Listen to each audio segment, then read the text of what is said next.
Cek.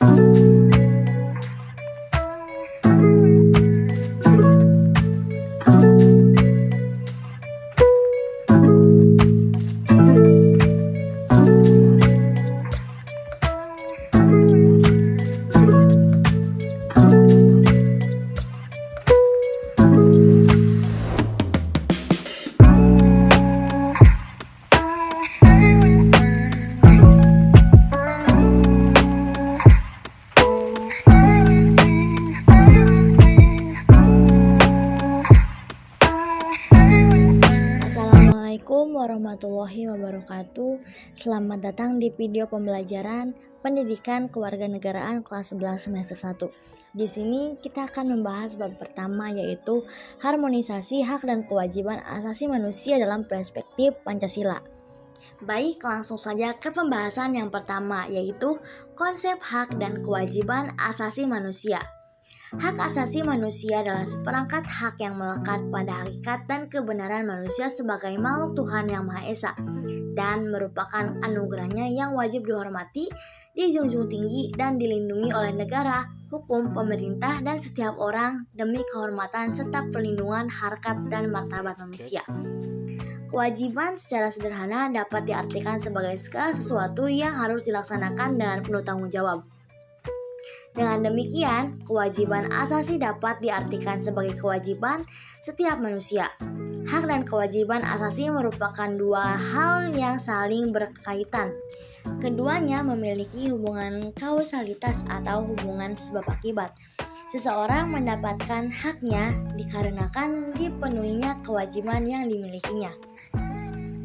Sekarang kita masuk kepada pokok bahasan yang kedua, yaitu substansi hak dan kewajiban asasi manusia dalam Pancasila. Pancasila merupakan ideologi yang mengedepankan nilai-nilai kemanusiaan. Pancasila sangat menghormati hak dan kewajiban asasi setiap warga negara maupun bukan warga negara Indonesia. Pertama, kita akan membahas hak dan kewajiban asasi manusia dalam nilai dasar Pancasila.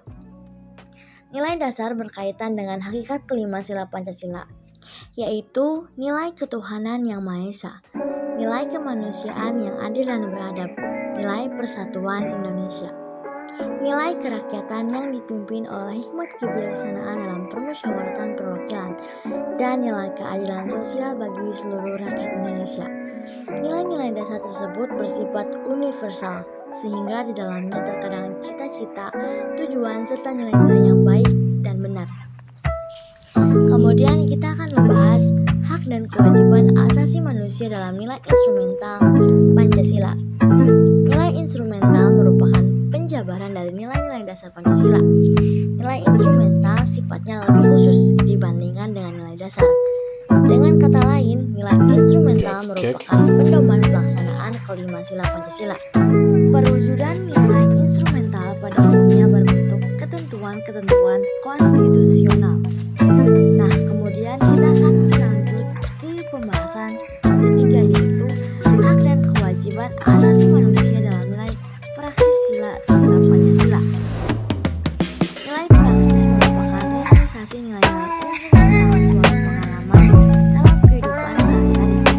Nilai praksis Pancasila senantiasa berkembang dan selalu dapat dilakukan perubahan dan perbaikan sesuai perkembangan zaman dan aspirasi masyarakat. Lanjut ke pembahasan yang ketiga, yaitu kasus pelanggaran hak asasi manusia. Pertama, penyebab pelanggaran hak asasi manusia. Pelanggaran hak asasi manusia disebabkan oleh faktor-faktor berikut. Pertama, faktor internal. Faktor internal yaitu dorongan untuk melakukan pelanggaran hak asasi manusia yang berasal dari diri pelaku pelanggar hak asasi manusia. Kedua, faktor eksternal. Faktor eksternal yaitu faktor-faktor di luar diri manusia yang mendorong seseorang atau sekelompok orang melakukan pelanggaran hak asasi manusia. Kemudian yang kedua, yaitu kasus pelanggaran hak asasi manusia di Indonesia. Di Indonesia pernah terjadi beberapa kasus pelanggaran hak asasi manusia. Kasus tersebut antara lain kerusuhan Tanjung Priok tanggal 12 September 1984. Dalam kasus ini, 24 orang tewas, 36 orang luka berat, dan 19 orang luka ringan. Kemudian, penculikan aktivis pada 1997 sampai 1998. Dalam kasus ini, 23 orang dinyatakan hilang. Kemudian, pokok pembahasan terakhir pada bab 1 ini adalah upaya penegakan hak asasi manusia. Pertama, upaya pemerintah dalam menegakkan hak asasi manusia, pembentukan Komisi Nasional Hak Asasi Manusia atau Komnas HAM. Pertama, pembentukan instrumen hak asasi manusia. Kedua, pembentukan pengadilan hak asasi manusia. Lalu yang kedua adalah upaya penanganan kasus pelanggaran hak asasi manusia. Pertama, upaya pencegahan pelanggaran hak asasi manusia. Di antaranya upayanya adalah dengan menegakkan supremasi hukum dan demokrasi. Kedua, membangun harmonisasi hak dan kewajiban asasi manusia. Di antaranya yaitu adalah dengan menghindarkan diri dari sikap egois atau terlalu mementingkan diri sendiri.